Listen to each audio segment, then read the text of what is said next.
Hello students, today we discuss about the how to write the poetical appreciations. This question asked in the sections of section 3rd in the poetry sections. Question is that read the poem, write an appreciations of the poem in about 12 to 15 lines with the help of the given points. इस question में क्या होता है कि वहाँ poetical appreciation लिखने के लिए हमें कुछ पॉइंट दिए रहते हैं या पोएम्स दी रहती हैं, तो वो उस पोएम के हिसाब से हमें ये लिखनी है poem. Okay, so point format. So we have to discuss points to be consider while writing the appreciations of a poem. Poem लिखते समय हमें पोइटिकल एप्रिसिएशंस क्या करनी चाहिए. Okay,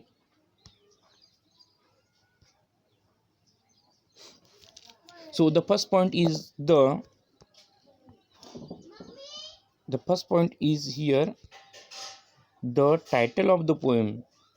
The title of the poem, if this poem has taken from the first poem, and that's name is Where the Mind is Without Fear. ये जो poem कहाँ से ली गई, where the mind is without fear. तो सबसे पहले हमें ये टाइटल्स ऑफ द पोएम देना है. After that you should write there where the mind is without fear. Okay, after that the second point is here the poet. Poet का नाम लिखना है हमें. Write down the poet's name there, Rabindranath Tagore. After that what the poet says in the given poem. वो जो poem में poets ने क्या फीलिंग्स दर्शाई है. What he is speaking about the subject, what he is speaking about the idea, उसके बारे में हमें यहाँ लिखना है. So here the theme, the third point is here the theme और सेंट्रल आइडिया. जो सेंट्रल आइडिया उसको पोइट क्या बताना चाहते हैं वो हमें लिखना है. Then you have to write down there this is a prayer to God. Tagore ask him to awaken his country into a heaven of freedoms. उसमें क्या लिखना है, सेंट्रल मेन आइडिया होनी चाहिए उसमें. और ये जो कितने लाइन में लिखनी चाहिए, 3 to 4 लाइन्स में लिखनी चाहिए. The central idea must be right in 3 to 4 lines. इसके ज़्यादा नहीं लिखनी हमें. ओके, 3 to 4 लाइन्स में लिखने. अब the next point is here there rhyme scheme. What is the rhyme scheme of this poem.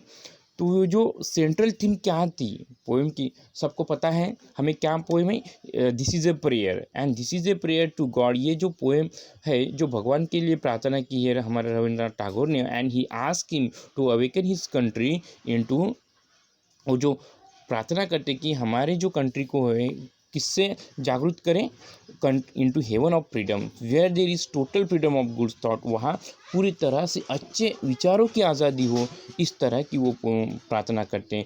Goods words and goods action. मतलब हमारी भाषाएं, हमारे बोल भी, हमारी एक्शन भी, हमारी कृति भी दूसरों के प्रति अच्छी होनी चाहिए. ऐसी सशक्त विवेक बुद्धि सभी ह्यूमन बीइंग को प्रदान करें.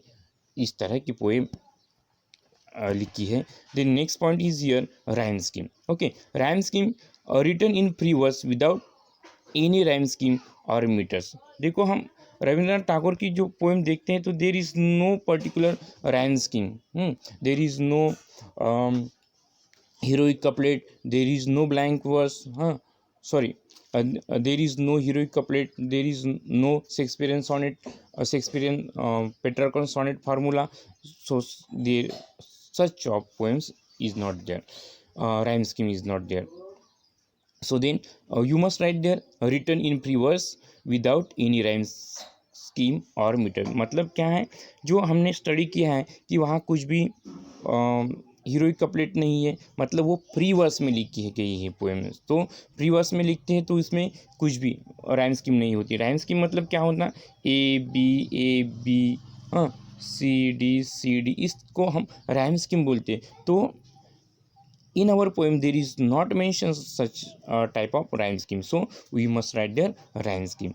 After that, figure of speech. The next point is there what should be there, figure of speech. Whatever we read the poem, उस पोएम ने हमने क्या क्या पढ़ा है, कुछ कौन कौन सी पर्सोनिफिकेशंस है, कौन कौन की फिगर ऑफ स्पीच है, रिपीटेशंस है, मेटाफोर्स है, ये हमें वहाँ मेंशन करना है. उसकी डेफिनेशन नहीं लिखना, बस we have to write which are the figure of speech mention in the poem, ऐसा हमें मेंशन करना है। Okay, then special feature, next topic is your type of poem, imaginary, implied, meaning if any aids. देखो ये special feature, ये क्या, ये special poem क्या है, this poem based on imaginary, this poem on reality, और किस तरह की ये पोएम है तो हमें वहाँ लिखना है। स्पेशल फीचर उसका क्या है, reflective poem, convey strong feeling for the progress of the country and extremely patriotic poem. तो इस पोएम की विशेषता क्या है, ये पैट्रियोटिक पोएम है।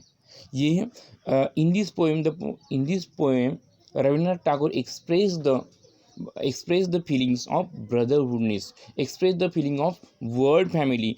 पूरी दुनिया ये हमारी वर्ल्ड फैमिली है, इस तरह की वो हमारी भावना जो एक्सप्रेस करते हैं। Then next point is your favourite lines where the mind is without pure. जो आपने जो भी कोई पोएम पढ़ी है, उस पोएम में पूरी तरह को आपसे जो भी अच्छी लगती है, you must write your favorite line which you have read in this poem, and after that you have to give the explanation, why do you like this poem, why do you like the lines, ये आपको poem अच्छी क्यों लगी, वही line आपको क्यों अच्छी लगी, इस तरह से आपको पर्सनल व्यू देना है। You have to give the personal opinion about the poem. Favourite lines, where the mind is without fear and the head is held high. Yes, ये पोएम क्यों फेवरेट है, where the mind is without fear and the head is held high. इस तरह की हमें लोग चाहिए, जहाँ लोगों के मन में डर नहीं होना चाहिए। वो डर के कारण लोग हमारा जो लोग अपना सर नीचे झुकाते हैं, वो डर नहीं होना चाहिए। ये जो बेडर वाले, courageous and dearful person should be alive in this world, so such type of poem। ये जो है मैंने पढ़ा है, ये क्या है, पॉइंट फॉर्मेट वाइज है। हम दो प्रकार के पोलिटिकल एप्रिसिएशन लिख सकते हैं, पॉइंट फॉर्मेट लिख सकते हैं और पैराग्राफ फॉर्मेट भी लिख सकते हैं। सो वी मस्ट राइट, हमें ये पॉइंट, अगर क्वेश्चन में पूछा जाता है कि you have write the poems, you have write the political appreciation with the help of given point, तो इस तरह से लिखनी चाहिए। अगर बोलते हैं कि you have write to political appreciation in paragraph format, तो हमें पैराग्राफ फॉर्मेट में लिखना पड़ेगा। तो there is not need to write such type of point. The title of the poem, the poet, the political, the theme, central idea, there is not need. अगर paragraph format में पूछी जाती है तो हमें ऐसी नहीं लिखनी चाहिए। तो कैसी लिखनी चाहिए, then you have to write, I will tell you in the next chapter. Okay.